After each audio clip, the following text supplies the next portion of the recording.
সে খুব ডিপ্রেশনের মধ্যে দিয়ে যাচ্ছে, একটা মানসিক যন্ত্রণা, টেনশন, মানসিক কষ্ট। সে বুঝতে পেরেছে আপনার সাথে খারাপ ব্যবহার করেছে, আপনার পার্টনার বুঝতে পেরেছে যে সে খারাপ ব্যবহার করেছে।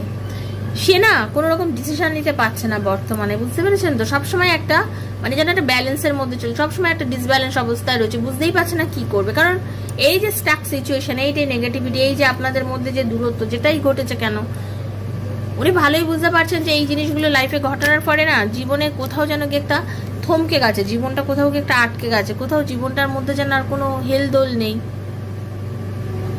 কোথাও কি জীবনটার মধ্যে কোনো হেলদোল নেই, কোথাও কি জীবনটার মধ্যে কোনো গতি নেই। পুরো স্টাক, যন্ত্রণা, কাউকে বলতে পারছে না, মানসিক যন্ত্রণা, কারোর সঙ্গে কথা বলতে ইচ্ছা করে না, কারোর সঙ্গে সময় কাটাতে ইচ্ছা করে না, একা থাকতে মন চায় সব সময়।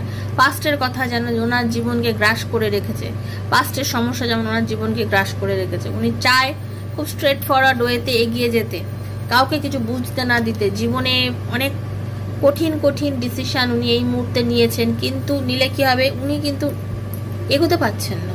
হয়তো সময়টা এগিয়ে যাচ্ছে, ওনার যে সময়টা উনি শুরু করেছিলেন, উনি সেই হিসাবে বলতে গেলে ওনার সময়টা এগিয়ে যাচ্ছে, যা হচ্ছে সবই ভালো হচ্ছে, কিন্তু উনি এগোতেই পাচ্ছেন না, উনি এগোতে পাচ্ছেন না। তার কারণ হচ্ছে ওনার এগোনোর মতো ক্ষমতা নেই এই মুহূর্তে।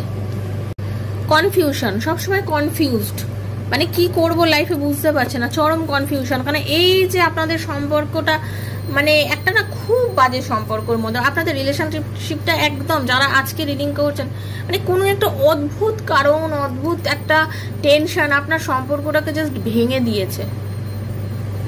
আপনার পার্টনার না আপনাকে জাস্ট একটু অবিশ্বাস করেছে, আপনাকে বিশ্বাস করতে পারেনি।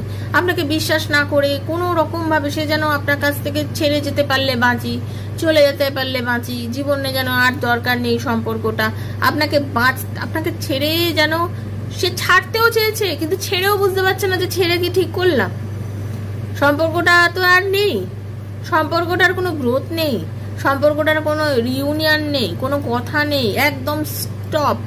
সেও মানে আপনার কথা ভাবছে, সেও তো যোগাযোগ করে না, আমিও তো যোগাযোগ করি না, এই রিলেশনশিপের কোনো ভবিষ্যৎ নেই।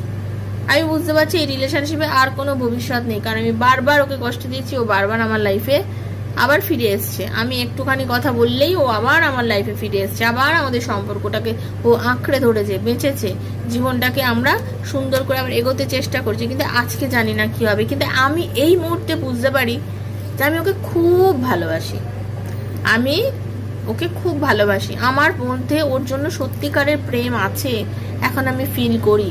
কিন্তু